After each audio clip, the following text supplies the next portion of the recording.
క్షయవ్యాధి రావడానికి కారణాలు ఆహార లోపం ఒకటి, తర్వాత క్షయవ్యాధి ఉన్న రోగులతో కలిసి తిరగడం వస్తుంది.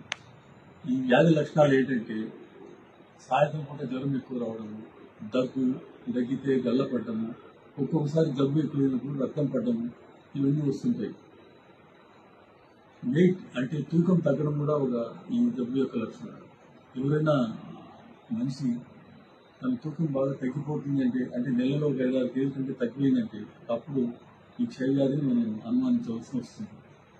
క్షయవ్యాధి ఉన్న రోజులు తీసుకోవాల్సిన జాగ్రత్తలు ఏంటంటే ముఖ్యంగా ఆహారం, పోషక పదార్థాలు బాగా తీసుకోవాలి. ముఖ్యంగా మాంసకృతులు, ప్రోటీన్స్, కోడిగుడ్లు, కోడి మాంసము, వీలైతే చేపలు, ఇవి రోజు తీసుకోవాల్సిన అవసరం ఉంది. ఎందుకంటే ఈ ప్రోటీన్ ఫుడ్ అంటే మాంసకృతులు ఎక్కువగా తింటే బలం ఎక్కువగా వస్తుంది, జబ్బు కూడా తొందరగా నయమవుతుంది. అట్లాగే మిగతా పదార్థాలు కూడా తినవచ్చు. ఉదాహరణకు పిండి పదార్థాలు, ఫ్యాట్స్, కొవ్వు పదార్థాలు కూడా తినవచ్చు. ఇంకోటి ఏంటంటే మీకు డాక్టర్ గారు ఇచ్చిన మందులు గతి తప్పకుండా, ఎప్పటికీ మరవకుండా, మర్చిపోయిన విషయం చెప్పకుండా మీరు దాని సరైన సమయంలో తీసుకుంటున్నారు. డాక్టర్ గారు చెప్పిన విధంగా మాత్రలు కానీ మందులు కానీ సరిగ్గా తీసుకోవాలి. డాక్టర్ గారు చెప్పిన రోజులు తీసుకోవాలి. 6 నెలలు అయితే 6 నెలలు, సంవత్సరం అయితే సంవత్సరం, 9 నెలలు అయితే 9 నెలలు.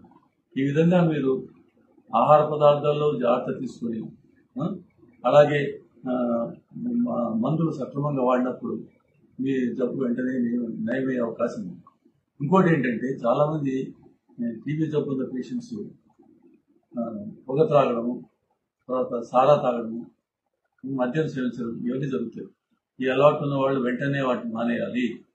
అలా మానేయకపోతే జబ్బు తిరగబడే అవకాశం ఉంది, ఇంకా ఎక్కువ అవకాశం.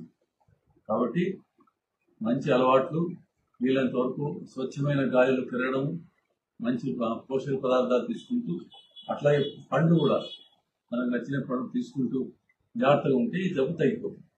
ఓకే.